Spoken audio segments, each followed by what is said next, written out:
I'm so excited to start a new podcast series as we begin this new year. And the podcast series is entitled, It's Not About You. And life is not about you, it's not about me. And I think when we try to make it about ourselves, we can become frustrated, we can strive for our own glory, we don't make the impact that we were intended to make, and we don't live for the God-given purpose that we were given. And each of these episodes are going to deal with an I word. I have 3 I words, and today we're going to be talking about identity. That's the I word for today. And then you'll see the other I words in the other episodes that we talk about. But we're also going to associate a question, a key question for you to consider. And regarding this I word of identity today, the key question is, who or what is the foundation of your identity? Who or what is the foundation of your identity? I work with a lot of business leaders, a lot of different types of people, especially a lot of athletes at the high school, college, and professional level. And it's very easy to tie our identity to our performance. I see in coaching these athletes and speaking to these teams that a lot of times they tie their identity to whether they can hit a baseball or whether they can make a free throw or whether they can win a game. And obviously, that's the goal of the games, and we're trying to encourage them and help them with mental game techniques and sports psychology principles that will help them accomplish those goals. We're not playing the game not to win or just to play, it's to win the game. But we need to make sure that we're not tying our identity to our performance. And I've shared on other podcast episodes a quote that I love from my friend Richie McKay, who's the head basketball coach at Liberty University, who says, when we strive for the wrong glory, and a lot of times when he talks about that, he's talking about our own glory, our own accomplishment, our own worth and validation and acceptance from other people. He says, when we strive for the wrong glory, we end up on 2 extremes. It's either self-promotion or self-protection. And I think when you're making life about you and tying your identity to what you accomplish and about yourself and trying to draw confidence from an outside-in approach from other people, then either you're going to get into this continuum and spectrum of striving for self-promotion and making it all about you, and all the things that you post and the things that you do are going to be about you, and you miss the opportunity to lead and make an impact in other people.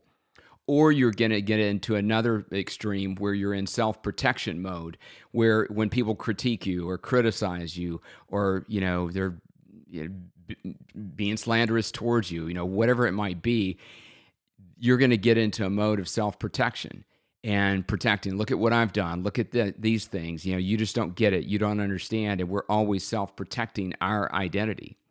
And when we release that and know that our identity is tied to something else and a deeper foundation, and we find that deep foundation, then we make it about that, and we step onto the field with confidence. We often talk about this, an if-then mindset versus a because-of mindset. And I just talked to some teams this past weekend about that. An if-then mindset is making life about you and making sure that you tie your identity to your performance. So if I do well today, then I'll feel good about myself. A because-of mindset is because of who I am, because of the way I've been created, because of the gifts, talents, and strengths I have and the work that I've put in, I'm determined to have a great game. And the difference there is that we can play loose, fierce, and free. We can lead with a freedom and make an impact at our job, in our community, at our home. Because of that, because we're not tying our identity to something that we can't control. And so many times we tie our identity to an outcome, to a goal, to a job title, to a relationship. And that's why I asked you that key question. Who or what are you tying your identity to?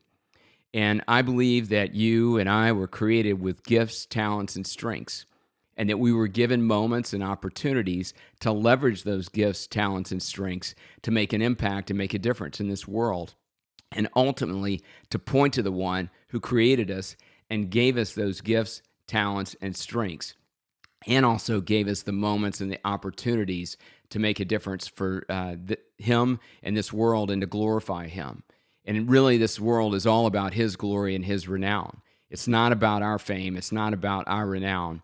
And a friend of mine, Louis Giglio, has this as a theme verse for their Passion conferences in their Passion City Church, is Isaiah 26:8, that talks about how this world and the life that we live is all about his glory and his renown. And I've just found in my life that when I don't strive for my own identity and my own self-worth and promote myself, that I'm knowing that my life is tied to a bigger story. And when I make it about him, then I'm able to go through life and, again, as I tell my athletes, play loose, fierce, and free, and pursue my purpose and pursue the purpose that he has for me, not just what I want to do, but the purpose that he's given me, my God-given purpose. And so I just want to encourage you to think about, is there a reframing that you need to do about what you're tying your identity to this year? And as you step into the world, whatever that be, a court, a course, a gym, maybe it's a game, maybe it's in your workplace or in your community, go into that with a because of mindset and because of who I am and because of the one who created me and gave me these gifts, talents, and strengths. I'm going to go out and I'm going to understand what he wants me to do and how he wants me to leverage those gifts, talents, and strengths and to maximize those moments, not for my glory, but for God's glory and for the one that created me and gave me this calling. You were chosen for a purpose, and I just want to encourage you to go out and do that purpose today and every day, and as always, to make the most of the moments in your life.